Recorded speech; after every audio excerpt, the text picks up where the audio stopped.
आपने ये तो सुना होगा कि शमशान घाट या कब्रिस्तान, ऐसी कोई भी जगह जहाँ मुक्ति दी जाती हो, वहाँ महिलाओं और बच्चों का जाना मना होता है। लेकिन ऐसा क्यों? ऐसी जगह बच्चे और महिलाओं को जाने से आखिर क्यों रोका जाता है?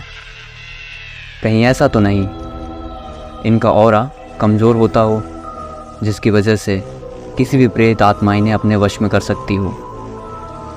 इस बारे में तो हम अगली कहानी में बात करेंगे, लेकिन फ़िलहाल आज की कहानी एक ऐसे ही बच्चे पर है, उसकी ज़िद पर है, जिसने अपनी ज़िद में आकर शमशान घाट में जाने की गलती कर दी। वहाँ किसी का अंतिम संस्कार किया जा रहा था, किसी को मुक्ति दी जा रही थी। कहानी थोड़ी छोटी होने वाली है, पहले इंट्रो फिर शुरू करेंगे आज की कहानी।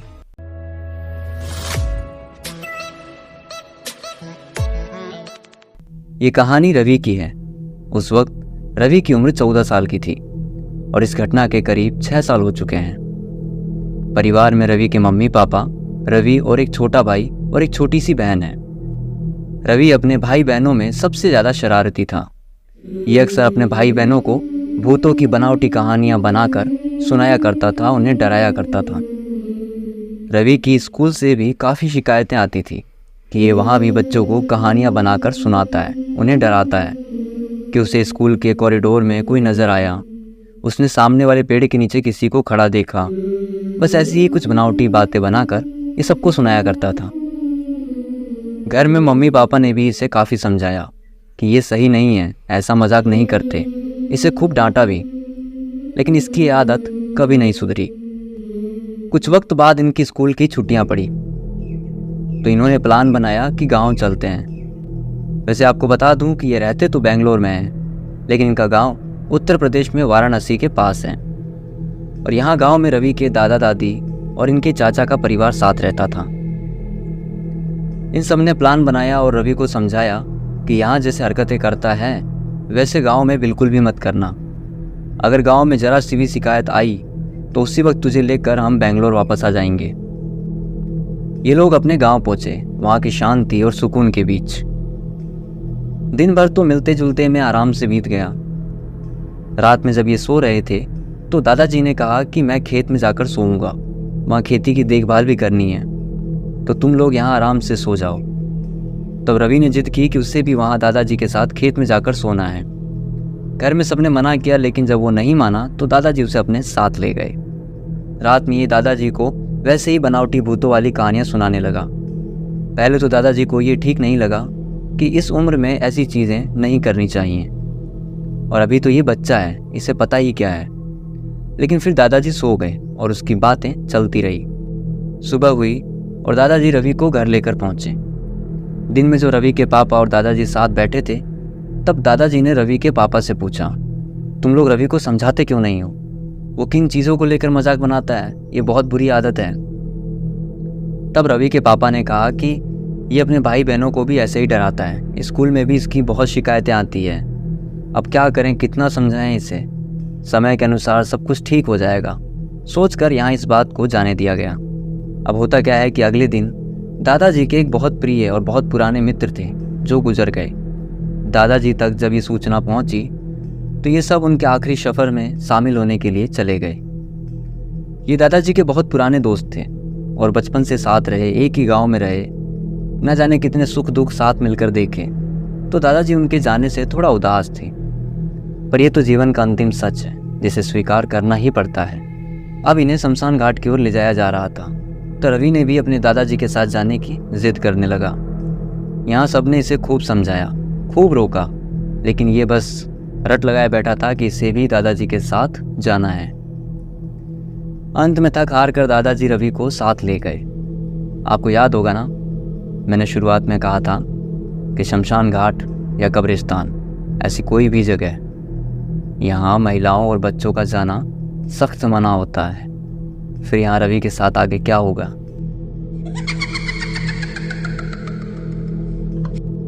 ये दादाजी के साथ शमशान घाट चला गया।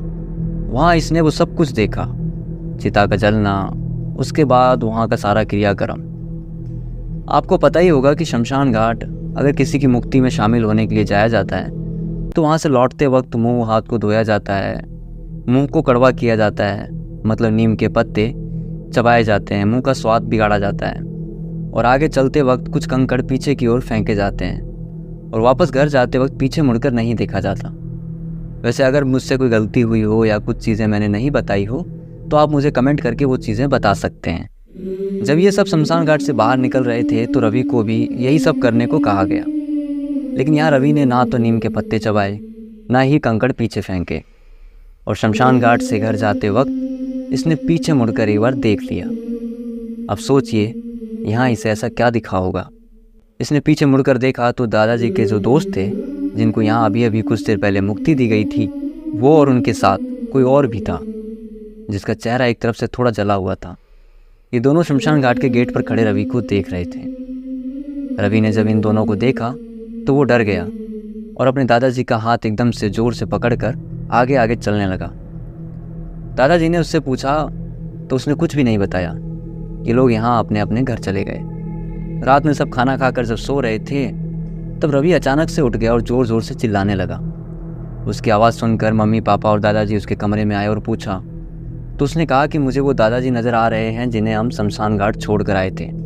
इसने जैसे ही ये बात कही तुरंत पापा ने इसे डांटा कि कितनी बार मना किया है, ऐसे मजाक नहीं करते, पर तुझे समझ नहीं आती एक बार में, ये कोई मजाक का वक्त है।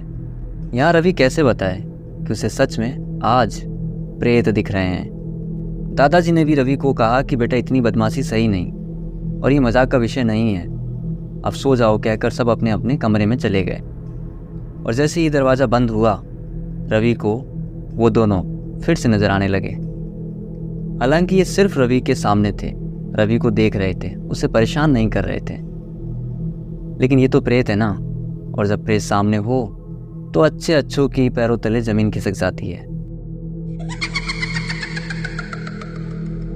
इसकी तबीयत बिगड़ने लगी। सुबह जब उठे और देखा तो रवि को बहुत तेज़ बुखार था। उसे डॉक्टर के पास लेके गए, उसे दवा वगैरह दिलवाई और घर ले आए। ये पूरे दिन दादाजी के साथ ही था। दादाजी को इतना तो समझ आने लगा था कि ये किसी न किसी बात से डर रहा है। तो इसे दादाजी ने अपने पास बैठाया और उससे पूछा कि तुझे किस चीज़ से डर लग रहा है, क्या हुआ है, बता। तो रवि ने कहा कि जिन दादाजी को वो शमशान घाट छोड़कर आए थे वो और उनके साथ एक जना और है, और उनका चेहरा एक तरफ से थोड़ा जला हुआ था। दादाजी समझ गए कि ये झूठ नहीं बोल रहा। दादाजी को पता था कि इनका एक दोस्त और था जो अभी कुछ साल पहले ही गुजर गया था, और रवि जैसा बता रहा है वो ठीक वैसे ही दिखते थे।